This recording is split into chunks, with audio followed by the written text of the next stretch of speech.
ذکر سر کے کچلنے کا کیا گیا ہے۔ اس سے پہلے کہ اس عذاب کا کوئی تذکرہ کیا جائے، تھوڑی دیر سوچیں، انسان کے جسم میں سب سے نازک ترین کوئی حصہ اگر ہے تو وہ اس کا سر ہے۔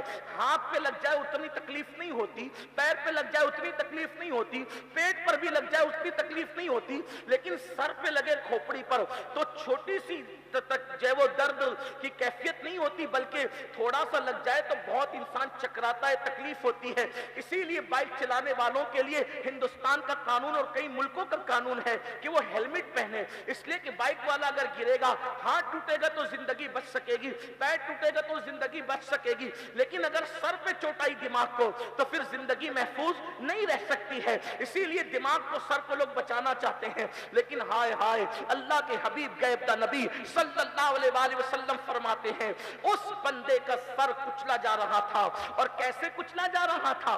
اس کا سر جو کچلا جا رہا تھا وہ بڑی سی چٹان سے، چٹان کہتے ہیں بڑے پتھر کو، بڑی سی چٹان سے اس کا سر کچلا جا رہا تھا۔ میرے آقا فرماتے ہیں میں نے پوچھا جبریل یہ کون ہے؟ تو جبریل امین نے عرض کی یا رسول اللہ صلی اللہ علیہ وآلہ وسلم یہ وہ ہے جو نماز میں سستی کرتا تھا، نماز کے وقت میں سویا ہوا رہتا تھا۔ اللہ اکبر، آج مسلمانوں کے سامنے نماز کی اہمیت نہیں رہ گئی۔ بڑی معذرت کے ساتھ میرے بھائی، اگر آپ یہ سمجھتے ہو نا کہ ہم نماز نہیں پڑھیں گے پھر بھی ہمیں کوئی صاحب، کوئی بزرگ، کوئی پیر، کوئی فقیر، کوئی ولی جنت میں لے کر چلے جائیں گے، تو میں آپ کے شہر کے اتنے بڑے عالم، جو صرف آپ کے شہر کے نہیں بلکہ ہندوستان کے بڑے علماء میں جن کا شمار ہوتا ہے، راج محل والوں تم خوش نصیب ہو کہ ایک اتنا بڑا آدمی، اتنا بڑا عالم جو علم کا جبل شامخ ہے، وہ آپ کی اس بستی میں پیدا ہوا ہے، اتنا بڑا محقق۔ ان کی موجودگی میں آپ کے سامنے عرض کر رہا ہوں کہ آپ نماز کو چھوڑ کر اگر یہ سوچتے ہیں کہ کوئی ولی آپ کو جنت میں لے جائے گا تو یہ خود فریبی اور شیطان فریبی آپ کی۔ وجہ اس کی یہ ہے کہ آپ ولیوں کے سامنے، ان کے درمیان نماز چھوڑ کر اپنا ایمان ثابت نہیں کر سکتے، یہ بات ہے۔ آپ کیا سمجھتے ہیں؟ آپ سمجھتے ہیں کہ میں حنفی ہونے کی وجہ سے بے نمازیوں کو کافر نہیں کہتا، لیکن صحابہ کے اقوال آپ اٹھا کر کے پڑھیں۔ صحابہ فرماتے ہیں رسول اللہ کے دور میں مسلمان کی پہچان کیا تھی؟ رسول پاک کے دور میں مسلمان کی پہچان کیا تھی؟ صحابہ کہتے ہیں جو نماز پڑھتا تھا ہم اس کو مسلمان سمجھتے تھے۔ سبحان اللہ، سبحان اللہ، نعرہ تکبیر۔ نماز کی بنیاد پر مسلمان سمجھتے تھے، اور آپ جانتے ہیں اللہ کے رسول صلی اللہ علیہ وآلہ وسلم کا فرمان ہے جو جان بوجھ کر نماز چھوڑ دے وہ میرے ذمے سے باہر اور خارج ہو گیا ہے، قیامت کے دن اس کے ساتھ میرا کوئی وعدہ نہیں ہے۔ آپ مجھے بتائیں تو صحیح، جس سے رسول پاک بیزاری کا اظہار کرے، اور صرف بیزاری کا نہیں، فقی ابو اللیث سمرقندی جو احناف فقہا میں صف اول کے لوگوں میں سے ہیں، انہوں نے لکھا ہے اللہ کے رسول علیہ السلام اپنے صحابہ کو وصیت کرتے تھے۔ توجہ کرنا وصیت کیا تھی؟ اللہ کے رسول نے ایک دن سیدنا ابو ہریرہ سے کہا ابو ہریرہ اگر ہو سکے تو تو بے نمازی کی صحبت میں مت بیٹھنا، بے نمازی کے قریب مت بیٹھنا، اس لیے کہ جہاں بے نمازی ہوتا ہے آسمان سے اس پہ لعنت برستی ہے۔ اللہ اکبر، اللہ۔ جس پر آسمان سے لعنت برسے اس کے گھر میں برکت کیسے ہو سکتی ہے؟ جس پہ آسمان سے لعنت برسے اس کے دل کو سکون کیسے مل سکتا ہے؟ جس پہ آسمان سے لعنت برسے اللہ اکبر اس کی بگڑی کیسے بن سکتی ہے؟ بلکہ اللہ کے رسول علیہ السلام فرماتے ہیں جو نماز چھوڑ دیتا ہے اللہ نیکوں کی دعا سے اس کا حصہ بھی ختم کر دیتا ہے۔ اللہ اکبر۔ ہم نے نماز چھوڑی، بلکہ میں تو یہ کہتا ہوں ہمارے ہر مسئلے کا حل اللہ نے نماز میں رکھا ہے۔ کل بھی ہمارے مسائل کا حل خدا کی چوکھٹ پر اس کے دربار میں تھے، آج بھی اسی کے دربار میں ہیں، قیامت تک اسی کے دربار میں رہیں گے۔ اللہ کا در چھوڑ کر اگر تم چاہتے ہو کہ تمہارے مسائل کہیں حل ہوں گے، ایسا نہیں ہو سکتا۔ آج لوگ کہہ رہے ہیں مولانا دیکھو دنیا میں مسلمانوں کے گھروں پہ بلڈوزر چل رہے ہیں، مسلمانوں کے مکان توڑے جا رہے، جلائے جا رہے ہیں۔ میں نے کہا جو ایسا کر رہا ہے وہ ظالم ہے، اپنے انجام کو پہنچے گا، کیونکہ ہمارا مذہب کہتا ہے کہ چڑیا کا گھونسلہ بھی کوئی اجاڑ دے تو اللہ اس کے گھر کو ویران کرے گا. میں کبھی بھی گھر اجاڑنے والوں کا سپورٹ نہیں کر رہا ہوں, چاہے وہ چھوٹا ہو چاہے بڑا, لیکن ایک سوال مجھے مسلمانوں سے کرنا ہے. تمہارے گھروں کو اجاڑا جا رہا ہے تو تمہیں کتنی تکلیف ہو رہی ہے؟ تمہارے گھروں کو ویران کیا جا رہا ہے تو تمہیں کتنا درد ہو رہا ہے؟ تم نے صدیوں سے جو اللہ کا گھر ویران کر رکھا ہے اس کی تکلیف کس کو ہوگی؟ اس کا درد کس کو ہوگا؟ میں کہتا ہوں کوئی بلڈوزر چلانے والا مائی کا لال پیدا نہ ہوتا اگر مسلمان اللہ کے گھر کو آباد کرتے. اور آج بھی میں گارنٹی کے ساتھ کہہ رہا ہوں میرے اللہ کے توکل پر, آج بھی مسلمان اگر مسجد کو, اللہ کے گھر کو خلوص دل سے سجدوں سے آباد کرے, انشاءاللہ اللہ تمہارے گھروں کو پھر ایسے آباد کرے گا, وہ بہاریں عطا کرے گا جس کا تم تصور نہیں کر سکتے. نعرہ تکبیر, نعرہ تکبیر, نعرہ رسالت, نعرہ رسالت, احراق پھول, نعرہ تکبیر, نعرہ رسالت.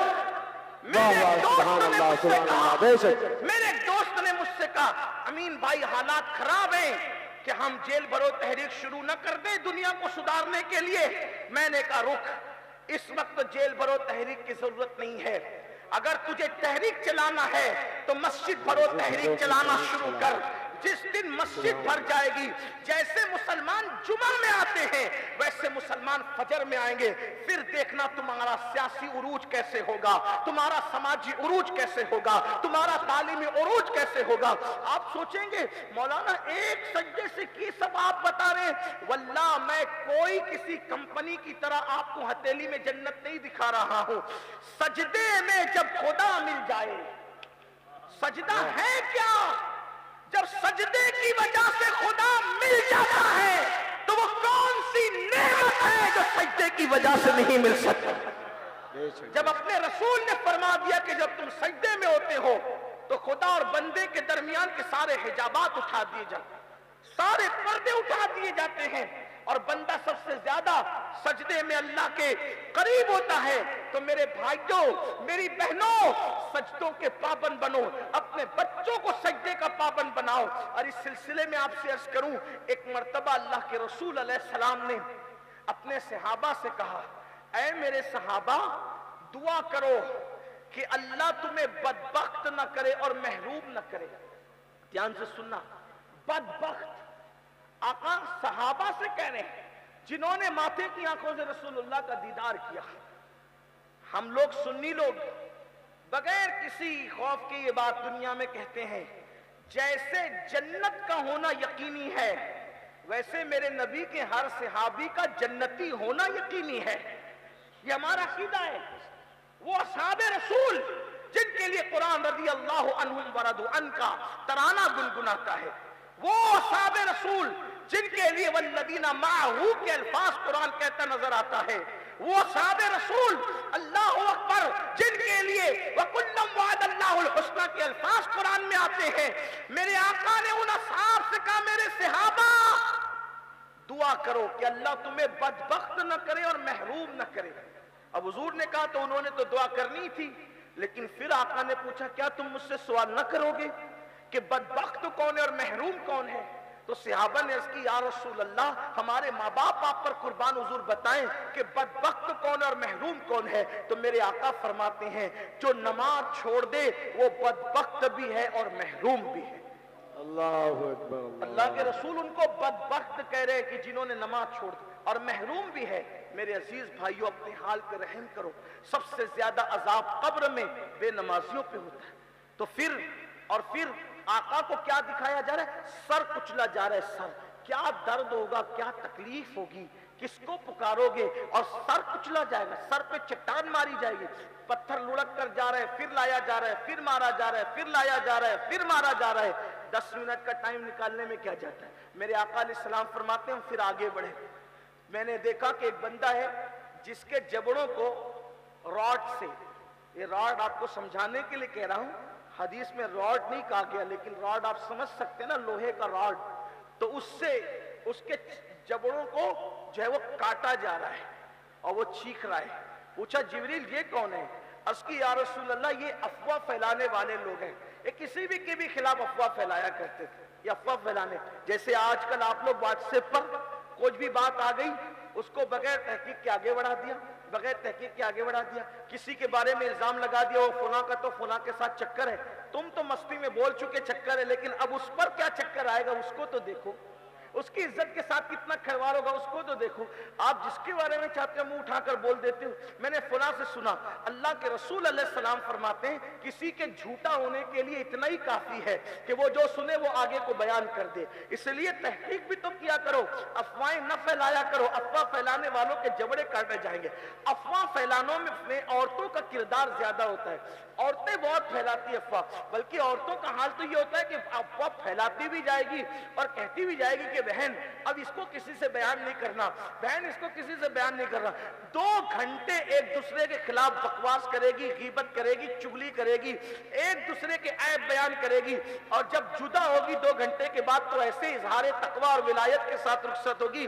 اللہ استغفر اللہ, اللہ سب کو معاف کرے. ہم تو بس یوں ہی گفتگو کر رہے تھے اور اللہ تعالیٰ سب کے حال کی اصلاح کرے. غیبت کرنا ہمارا مقصد ہی تھا, اللہ سب کو معاف کرے. یعنی کہ سب کچھ کہنے کے بعد یہ 2 جملے اخیر کے ایسے تقویٰ اور پرہیزگاری کی کہہ جائے گی کہ ایسا لگتا ہے کہ اپنے دور کی رابعہ بصری ہے. تمہارے یہ 2 جملے رسمی طور پر تمہاری اس غیبت کو, اس افواہ کو, ان الزامات کو, ان تہمت کو جو وہ ختم نہیں کر سکتے. اس لیے یاد رکھنا اپنے آپ کو اگر جہنم سے بچانا ہے افواہ پھیلانے سے توبہ کرو. پھر میرے آقا فرماتے ہیں اور آگے بڑھے. ہم نے دیکھا کچھ لوگ ہیں اوپر سے تنگ ہے, نیچے سے کھلا ہوا ہے, اور اس کے اندر سے چیخنے چلانے کی آوازیں آ رہی ہیں. کچھ لوگ چیخ چلا رہے ہیں, اور پھر جب میں نے جھانک کر کے دیکھا تو کچھ عورتیں اور کچھ مرد اس میں ننگے تھے, اور ان کو جو ہے وہ جیسے ہانڈی ابلتی ہے تو ڈھکن اوپر ہوتا ہے, ویسے جہنم ابل رہی تھی آگ. تو وہ کبھی اوپر ہوتے تھے پھر نیچے ہوتے تھے, اور وہ اتنا چلا رہے تھے. تو میں نے جھانک کر دیکھا تو پوچھا جبریل یہ کون ہے؟ اور جبریل امین نے عرض کی یا رسول اللہ صلی اللہ علیہ وآلہ وسلم یہ آپ کی امت کی وہ عورتیں اور وہ مرد ہیں جو زنا کیا کرتے تھے, بدکاری کیا کرتے تھے, بدفعلی کیا کرتے تھے. ان کا یہ حال ہے کہ وہ جہنم میں بھی ننگے ہیں, اور اس طریقے سے جہنم ابل رہی ہے, اور ان کا حال یہ ہے کہ ان کی آواز سے کلیجہ منہ کو آ رہا ہے. آج یہ فعل بد بھی مسلم امہ کے اندر بہت تیزی کے ساتھ پھیل رہا ہے. اس کی وجہ ایک تو فلمیں, ڈرامے, سیریل, یہ سب چیزیں ہیں, اور دوسری بات بچیوں میں اسلامی علوم کا نہ ہونا, پردے کی پابندی کا نہ ہونا. مرد فلمیں دیکھ کر آوارہ ہوئے اور عورتوں نے اپنے آپ کو بے پردہ کیا. زنا کے خاتمے کی سب سے بڑی اگر کوئی تدبیر ہو سکتی ہے تو وہ یہ کہ حسن کو با پردہ کر دو اور آنکھوں کو خدا کی خشیت سے جھکا دو. اگر آنکھیں اللہ کے خوف سے مردوں کی جھک جائے اور عورتیں پردے کی پابند ہو جائیں, انشاءاللہ ہم زنا پہ بدی پر کنٹرول کر سکتے ہیں. لیکن عورتیں آج کل پردے کو ظلم سمجھتی ہیں, چونکہ سیریلوں نے یہ پٹی پڑھا دی ہے, فلموں نے یہ پٹی پڑھا دی ہے کہ پردہ ظلم ہے, پردہ قید ہے. حیرت کی بات یہ ہے کہ عورتوں کو جو اسلام حجاب کرنے کا حکم دیتا ہے پردے کا, وہ بطور ظلم نہیں دیتا, بلکہ ہمارے یہاں یہ کانسیپٹ ہے, یہ تصور ہے کہ ہر قیمتی چیز کو ہم چھپاتے ہیں, ہر قیمتی چیز کو ہم چھپاتے ہیں. عورتوں کو تو اب پتہ چل جانا چاہیے اس صدی میں کہ آخر حجاب میں ایسا کیا ہے کہ جو لوگ ہتھیاروں سے نہیں ڈر رہے وہ عورتوں کے حجاب سے کیوں ڈر رہے ہیں. آخر حجاب میں اتنا پاور کیوں ہے, حجاب میں اتنی طاقت کیوں ہے؟ وہ نہیں جانتی خواتین, اس لیے کہ جب کوئی عورت بے حجاب ہو جاتی ہے تو وہ مردوں کی آنکھوں سے بچ نہیں سکتی. جب کوئی عورت بے حجاب ہو جاتی ہے تو شیطان اس کی طرف لوگوں کی توجہ کو مائل کرتا ہے. جب کوئی عورت بے حجاب ہو جاتی ہے تو اس کی عزت خطرے میں پڑ جاتی ہے. عورت کا حجاب اس کی آبرو کو تحفظ ہے, اس کی عزت کو تحفظ ہے. اللہ اکبر, جب تک عورتیں پردے کی پابند رہی کبھی کسی عورت کی آبرو لوٹی نہ گئی, کبھی